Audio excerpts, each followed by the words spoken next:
The Event Industry News podcast is sponsored by Present Communications. Present provides broadcast quality live, hybrid, and virtual event production trusted by organizations where reliability really matters. From corporate town halls and conferences to high profile live streams, they design and deliver fully resilient systems that work first time.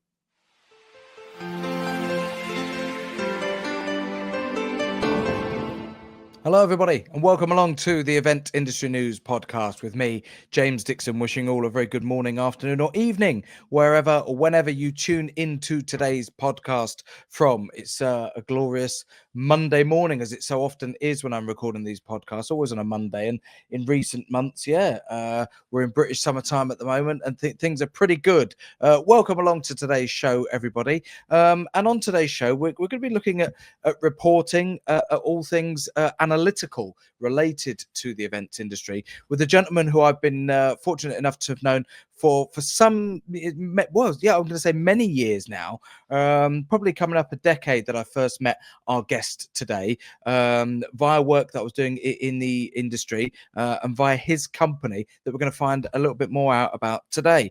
My guest is Rob Murdoch. Rob is the sales director for a company called Exposure Analytics. Some of our podcast guests may be familiar with them. If you're not, we're going to find out a bit more about them today. Rob, a warm welcome welcome along. Thank you, James. That's a lovely intro. Appreciate that. Good to Not see a you problem. again. Yeah, likewise. And it must be coming up 10 years since you and I first met. I've always got to remind myself that even if I know people or I know what their companies do in the industry, it's never a given that our podcast's followers are going to know, every single guest that comes on to the podcast. So why don't we start sort of at the obvious beginning, Rob? Tell us a little bit about yourself, but more, specifically, what is it that Exposure Analytics do within the industry? Rob Murdoch, sales director, as you said. I've been working in exposure now for 14 years, I think. And we help our clients understand the skills and what their booth has, the performance of their booth and how well it's done through insights. We started off in the early days just giving numbers to our clients. Here, you've had this many people come by your booth, this many people engage with it.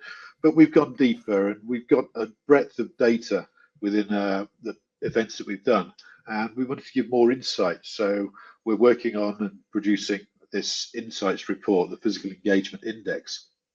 Mm. And in terms of capturing that information, again, I think it's important that we perhaps frame that, because that the business has evolved, and the technology that you use to capture the data that you have available and that you can provide back to clients has evolved as well. But are you still using sensor technology? How is the data itself monitored and captured? Yep, so we're still using sensor technology. Obviously, those sensors are updated and refreshed, and new technology, new material, new hardware is introduced to the business. But yes, still the basic sensors, but it's the insights that our clients are interested more and more. And with this year, it's just gone absolutely crazy for the amount of events that we're doing.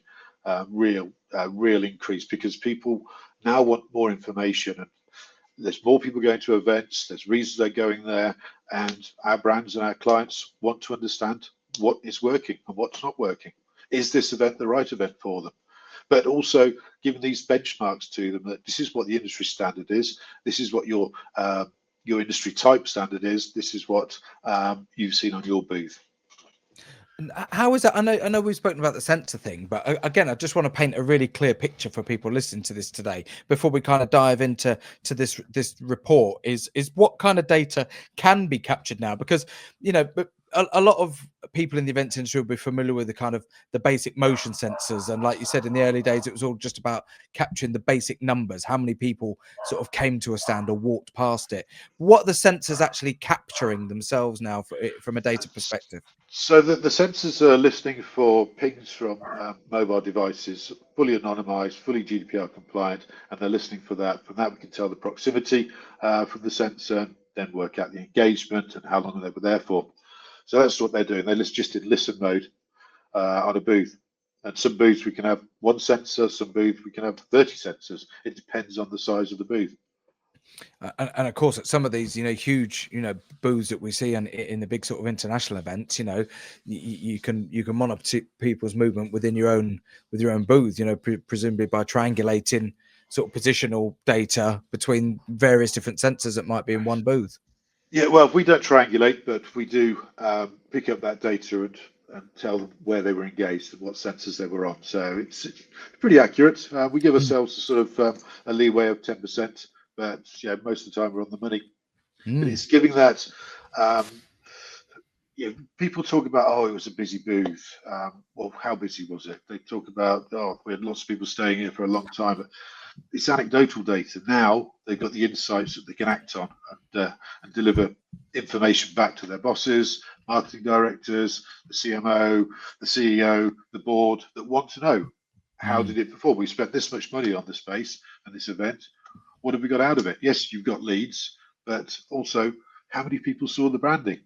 Mm. Yeah, and you mentioned anecdotal data. This has been mentioned on the podcast many times, in the past that for decades the events industry really just relied on anecdotal, extremely basic headline data. Yep, yep, yep. Usually boiled down to how many people walked through the door. That was pretty much it. Yeah. For me, for years, attendance has been the measurement. What Yeah, attendance isn't performance though. All it tells you is how many people are in the room. Doesn't tell you what was engaged. So as I was saying, footfall is not engagement. Mm. Just because you've had 10,000 people into that room doesn't mean they've engaged with you.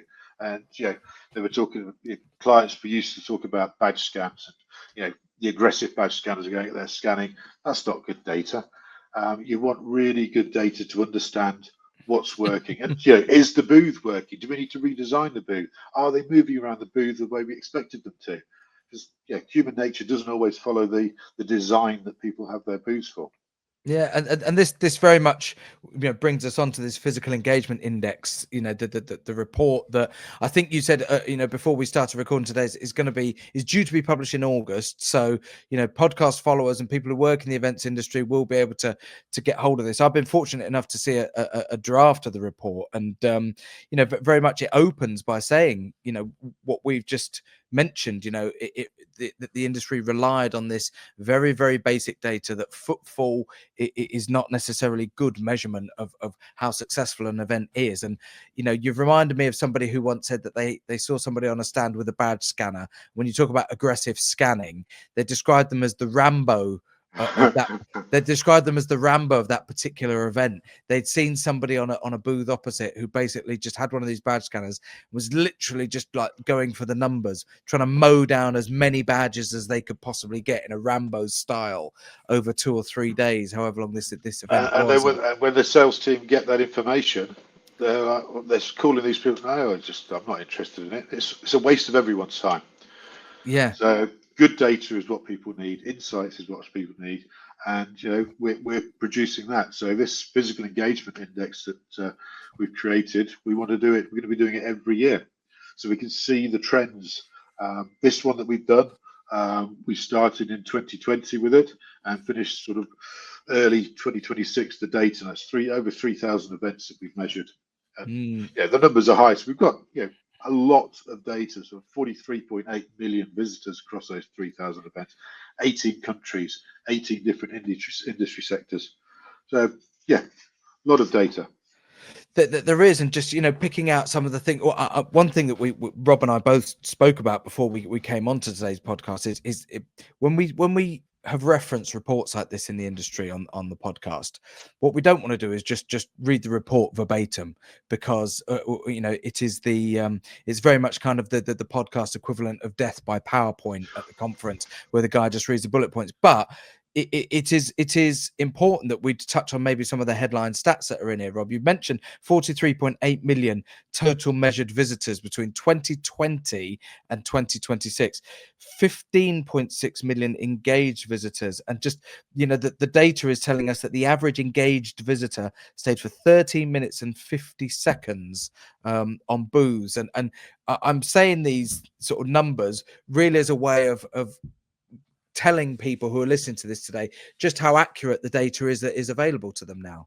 Yes, yeah. And if you think on This is the physical space. If you think in the digital world, the engagement they're getting is seconds. And we're Mm. seeing more and more shift of people spending longer at events, more people going to events because they want to be there, touch and feel, and talk to people. Yeah, yeah, And this is showing it. And we've compiled the list by country, by industry sector, region, years, months. So the report covers a lot of information. What's the busiest months? Um, the best countries for engagement, which countries do it well, and we go into detail in each section. So I'm not going to give away everything, as you said, it'd be death by report. yeah. But that's interesting. I mean, without sort of going into that detail, was it were you interested in looking at some of the differences from territory to territory?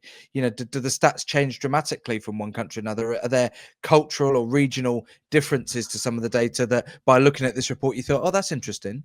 Most definitely, there is cultural differences. UAE has highest dwell time. People spend longer at the events. Germany has better engagement.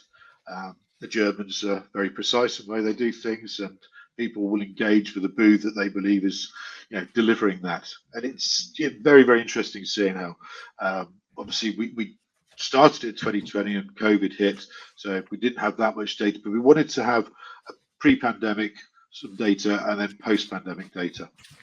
This strikes me then what you've just said is potentially valuable information for international businesses who are exhibiting, many times a year in different territories to represent, global brands, big electronic events, things like that.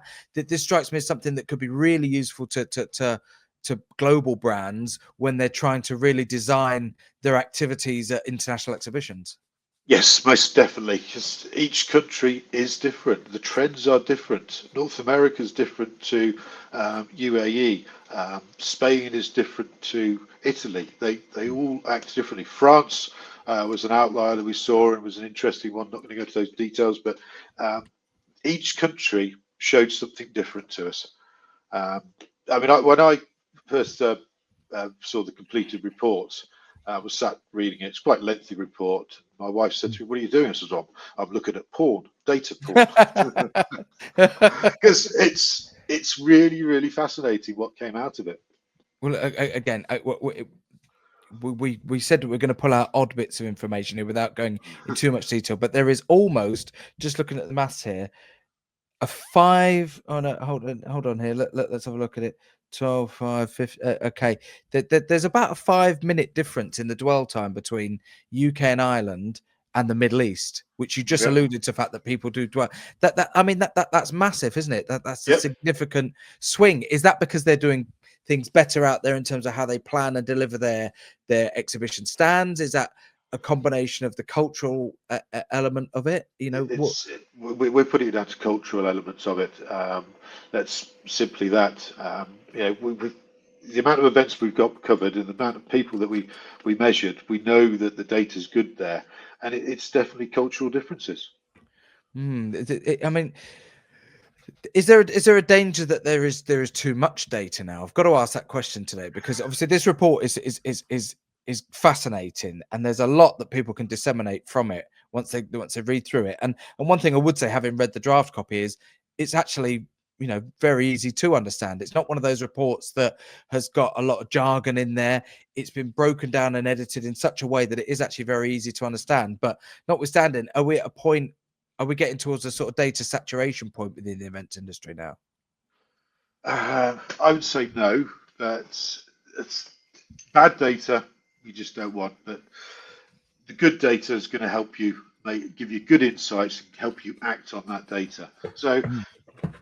yes, there's lots and lots of data points coming out. We're talking about AI, what that's producing, but this is from the physical events that we've measured, and it's data that you can work on and make changes to your booth and your performance moving forward.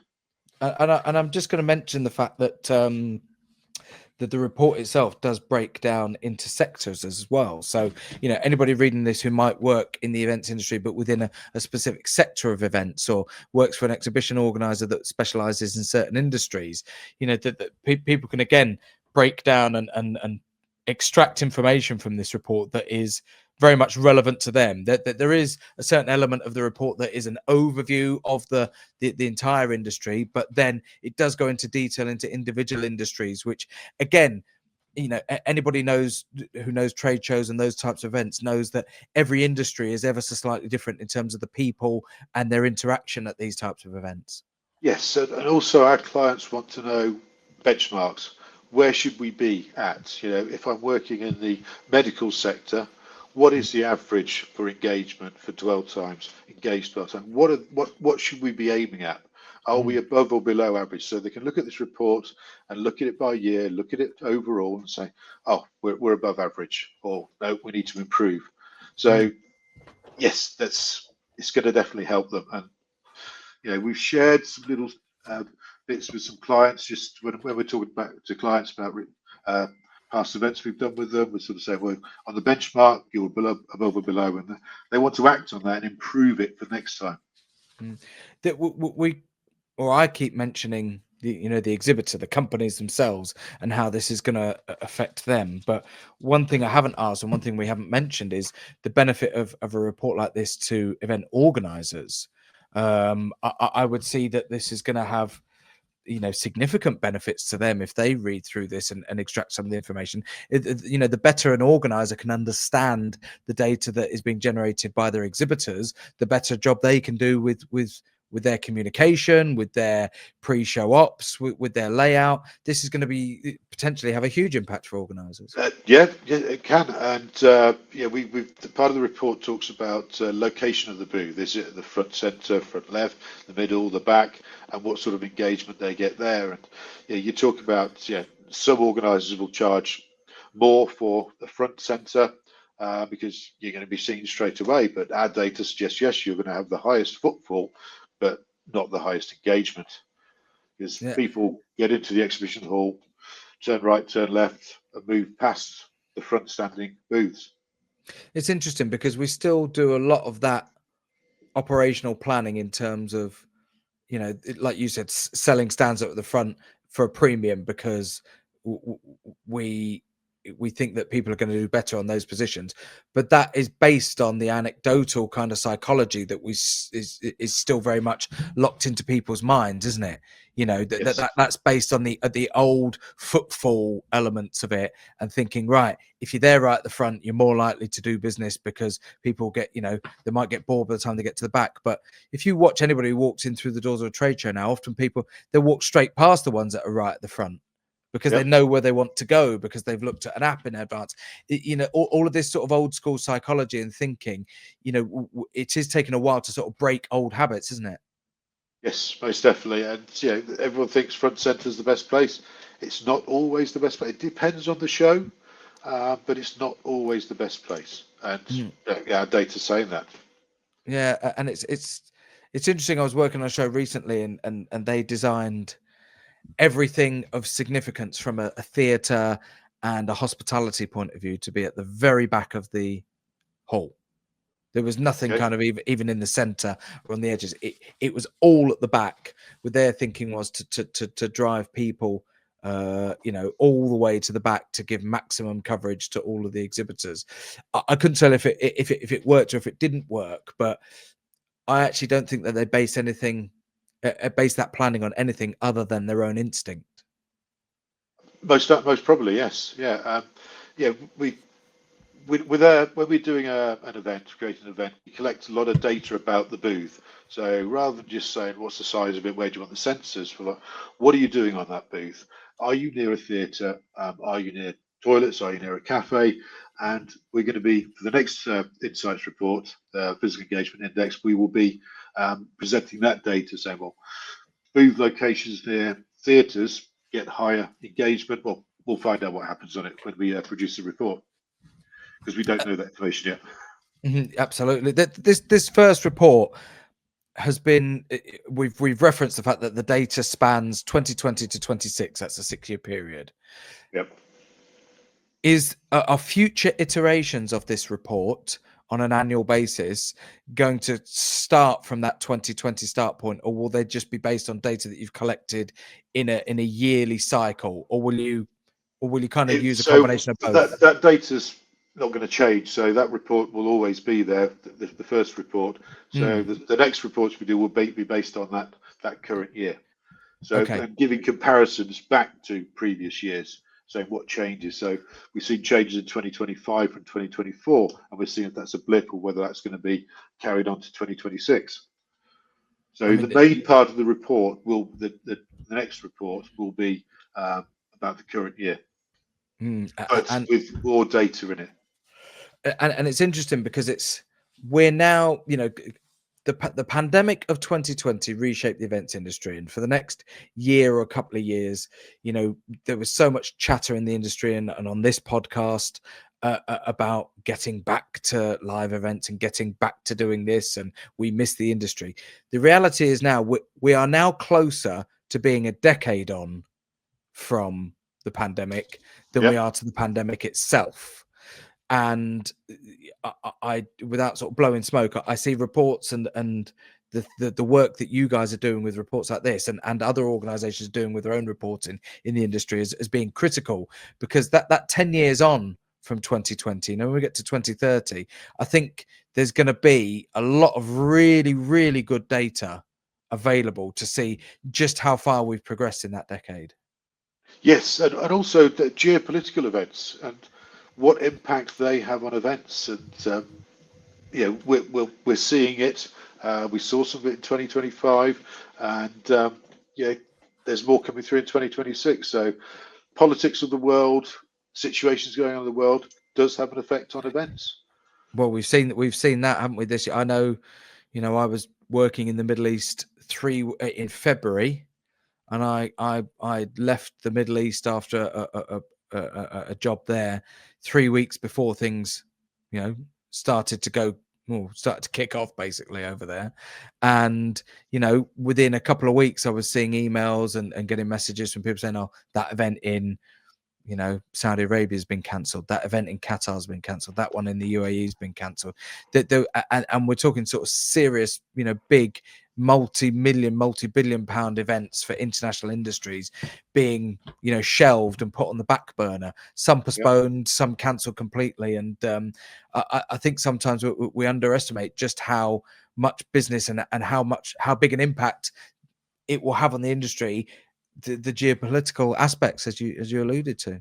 Yeah, and travel as well. So, just look at North America. Are less Canadians going across to American events? Is the footfall dropping or increasing? I'm not going to say anything about it. It's in the report. But is that having an impact? Yeah, Uh, absolutely. It, it, and it, it'll be fascinating to watch, and it only occurred to me recently that the thing that I mentioned about the pandemic, the sort of we are closer to being a decade on from it than yeah, we yeah, are yeah. to it itself, and yet we still reference that period of time. We still reference the fact that it showed us just how much people wanted to be face to face and be in physical events, and in some respects, we don't need to say that anymore. I think everybody accepts that is the case. What we need to do is move on and use tools like this, your analytical tools and other organizations out there to really break down some of this information. I think one thing that's happened pre-pandemic, post-pandemic, sorry, is not necessarily the improvement of event technology, but the way that we use it and understand it. I think there almost seems to be that there was a tech industry in the events marketplace pre-pandemic, but what the pandemic forced us is to really adopt and identify that it was a critical part of the industry rather than a niche element of it. And that's been the biggest development for me over the last 6 years. Yeah, and we're shifting away from talking about the tech and talking more about the insights and what that delivers. Yes, the tech is part of what we need to deliver our services, but the important bit for our clients is the insights and what they get from that. Mm, Um, yeah, they're acting on it, they're dealing with it, and they're making improvements. And mm, the other thing about events as well is, you know, are more people going to events now because this is what we hear about AI. There's so much you see on AI, whether you believe it or not, whether that's a fake or real. And in order to touch it for yourself, you need to attend events and go actually see it. Yeah, I think we're seeing that trend. without a doubt. We've been speaking about the report today. I mentioned that it's going to be due out in August. Let's make sure that people know how, when, what they need to do. So if they want a copy of this report, where will they need to go first of all? If they go to our website, exposureanalytics.com, and they'll be able to click on to receive the report there. Fabulous. Simple as that.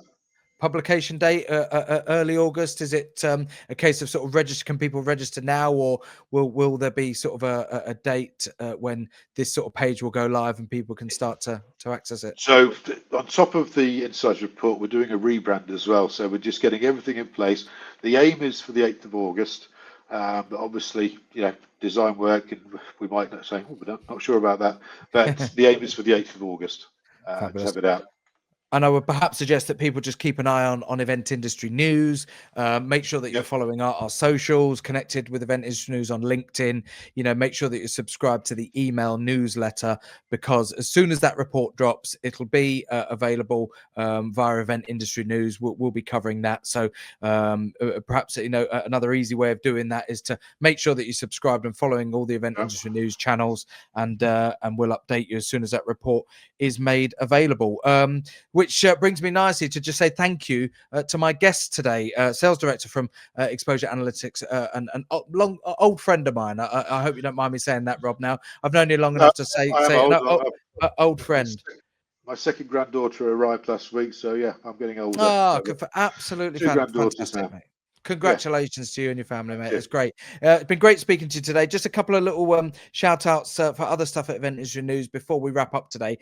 As always, if you're listening to today's podcast via your podcast platform, thank you very much for doing so. Please do make sure that you go over to eventindustrynews.com when you get a moment, just to check out all the latest news, features, special supplements. Of course, the A to Z supplier directory. If you work in the industry and you're looking for a product, service, or supplier, the chances are you will find it within the supplier directory on eventindustrynews.com, where you can watch video versions of all of the podcasts. Of course, you may have started your journey there today by watching today's episode of the podcast. If you have done that, thank you very much for tuning in. But please do make sure that you go in the opposite direction to your audio podcast platform, whether that be iTunes or Spotify, and make sure that you subscribe and you're liked and all that sort of stuff, so that you get regular updates on when the new episodes of the podcast drop.